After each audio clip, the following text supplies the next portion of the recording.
And here we are standing in another section of the Muhlenberg Botanical Society's Wildflower Meadow, and we are looking at a field of goldenrod.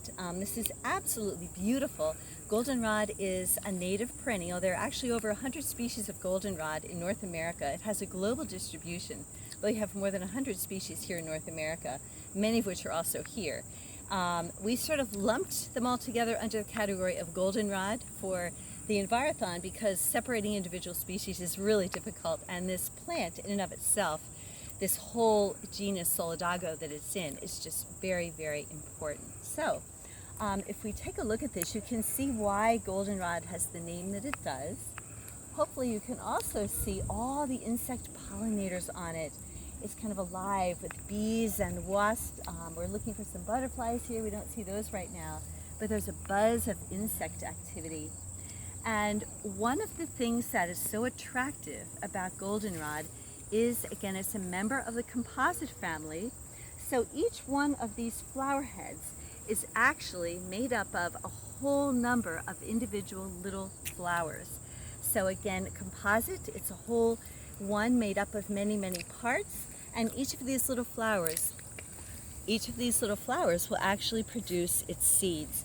So if we look at this closely, this is one of the goldenrods, and first of all, the flowers grow in what's called a panicle.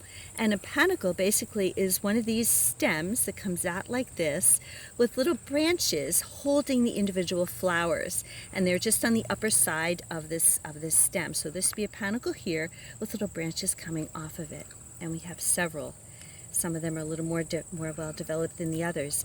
These little teeny tiny flowers, again, are composites, and these have to be pollinated by insects. The pollen here is relatively heavy. It's not windborne pollen. So the pollinators are very, very important. Hence, this plant goes to an awful lot of trouble to make beautiful flowers to attract the pollinators. Now, a couple other things to take a look at with goldenrod. If we look down here on the leaves, here's another leaf right here.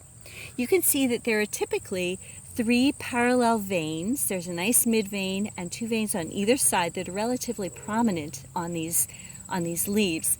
The leaves are usually in the vicinity of 4 inches long, maybe up to 1 inch or so wide, and they're finely toothed right here. Oftentimes they're a little bit downy underneath. Sometimes they're more rough than others. Sometimes they have scents, not always.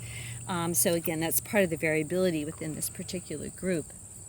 Now, the genus name of goldenrod is Solidago, and basically Solidago means to make solid, to make whole.